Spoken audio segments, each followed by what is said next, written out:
Today I'm going to be showing you how to make homemade sourdough pizza. The first thing that you're going to need for this recipe is 325 millilitres of warm water. To that you want to add 50 millilitres of milk, also warm, and then I want to add in around 2 tablespoons of olive oil.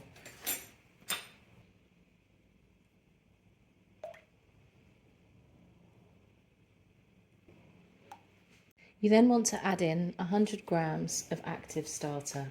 This is my starter here. See, it's nice and bubbly and active. You can then give that a little stir if you want to. I'm then going to add my flour. I've got Tipo flour here, which is the best type of flour to use for pizza bases, but you can also use bread flour, strong bread flour if you can't get that. And I want 600 grams of flour for this recipe.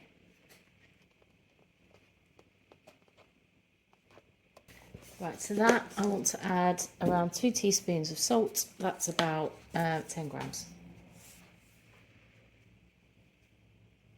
Then you want to mix all of your ingredients together to form a dough.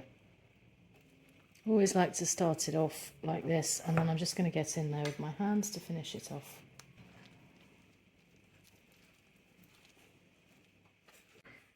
Once all of your ingredients are well combined, I'm just going to cover that and let it rest for half an hour just to hydrate that dough.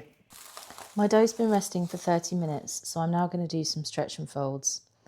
If you want to, you can put some water or some olive oil on your hands to help stop it sticking quite so much. So to do some stretch and folds, you just need to grab the dough from the edge and fold it over and work your way around the bowl until you've gone all the way around. I'm going to do 2 sets now, so I'm going to go around the bowl twice, and then I'm going to do this, repeat this process again at roughly half an hour intervals until the dough is altogether less sticky and more elastic. This is my 3rd set. You can see that the dough now is much more elastic and less sticky. So I think I'm going to leave this as my last set. Be guided by your dough rather than the time. And if you think it needs another set, you can do another set. So now I'm just going to recover that and leave that to rise until it's doubled. My dough has now doubled. You can see that it's got some good bubbles at the sides.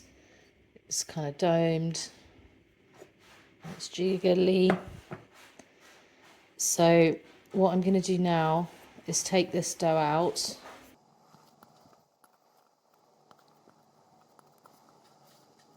Then I just want to form it into a rough ball, and then I will pop it in the fridge.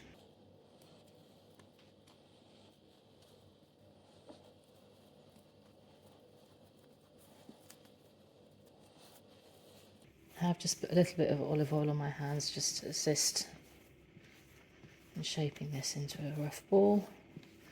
So you just want to tuck under with your hand and turn. That's my dough ready. I'm going to pop that into a clean bowl, which I've also lightly oiled with some olive oil. Now I'm just going to cover that and pop that in the fridge. My dough's been resting in the fridge for all of last night and most of the day today. So we're up to the evening now, and I want to cook my pizza in about an hour. So I'm just taking my dough out and I'm going to let that come up to room temperature.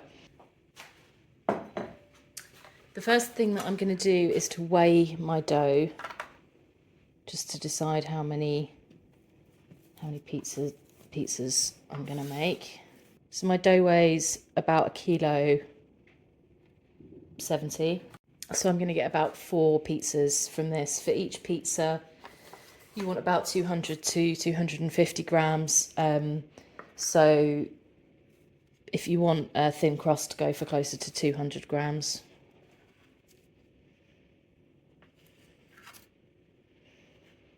I've actually decided I'm going to make this into 5 balls and have some slightly thinner crust pizzas. So I'm just going to take a little bit of dough from each one. So I'm going to cook my dough in a cast iron frying pan. I don't have a pizza stone or a pizza steel. So I've just cut a piece, I've got a piece of baking paper and I've just marked a circle on it that's the same diameter as my pan. If you don't have a cast iron frying pan or a pizza stone or a pizza steel, then I'd recommend just doing this on a baking tray. If you've got a thick baking tray, that will work as well. I'm also going to show you a couple of different methods to freeze your pizza dough. So the first method is really simple. Just literally take a ball of pizza dough. You can roughly shape that into a ball if you'd like to, and then just pop it into a labelled freezer bag. Try and take out as much air as possible, and then when you're ready to use that, take it out, defrost it in the fridge, and then proceed with the recipe. So my dough's now come to room temperature. So the next step is going to be to shape my pizza base. So you want to start by making your pizza dough into a ball, and then you simply want to stretch out your pizza dough into a nice round shape. So just keep moving and stretching your dough. I'm sure this is not an authentic way of doing it, but it works for me. And then what I'm going to do is I'm going to get my template,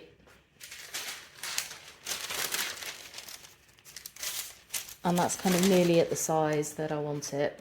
So I'm going to pop that now on top of my greaseproof paper. Just work the dough into a nice round. My dough's been resting for about 10 minutes, so now I'm going to add my pizza toppings.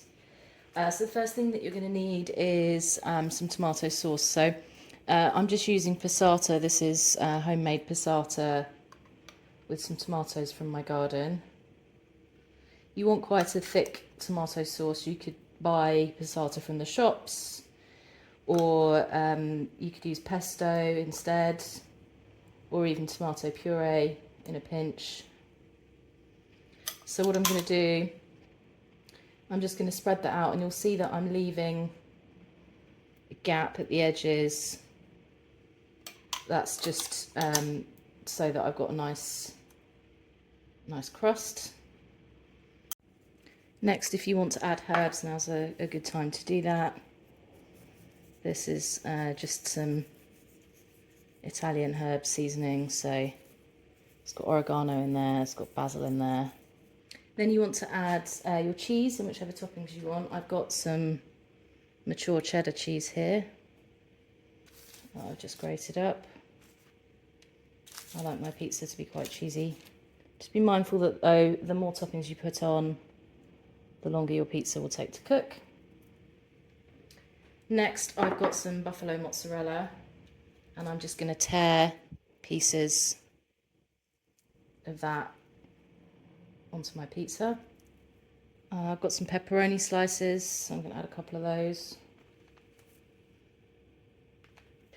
And then for the other one, I've got some diced yellow peppers and some slices of tomato.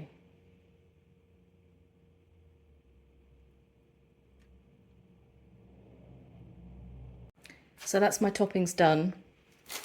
So this pizza I'm going to freeze as it is, and I've got it on a chopping board just so that it's freezing flat in the freezer. So I'm going to pop that into the freezer for around an hour.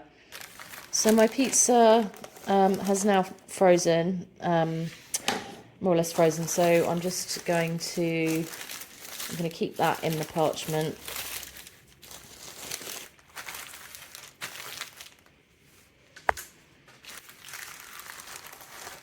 And that's going to go back in the freezer now. So in total, my pan's been heating in the oven for about 50 minutes now. I'm going to take that out and I'm going to transfer the pizza into the pan. This really is roasting hot. The benefit of the parchment paper is you can just pick it up, drop it in, and just pop that straight into the oven. Don't need to worry about transferring it. Okay, so here's my pizza done. Just going to take that off.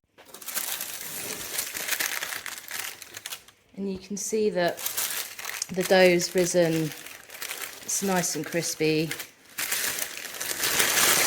So I cooked this for 16 minutes in the oven, and then I just put it on the grill for 2 minutes just to finish it off.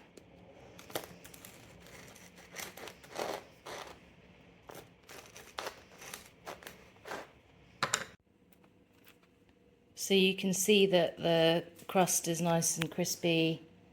I've got some good colour underneath as well. Obviously, if you have a pizza stone, then you know you'll get that characteristic char. So I'm going to go and enjoy this now. Let me know if you try this recipe. Thanks for watching.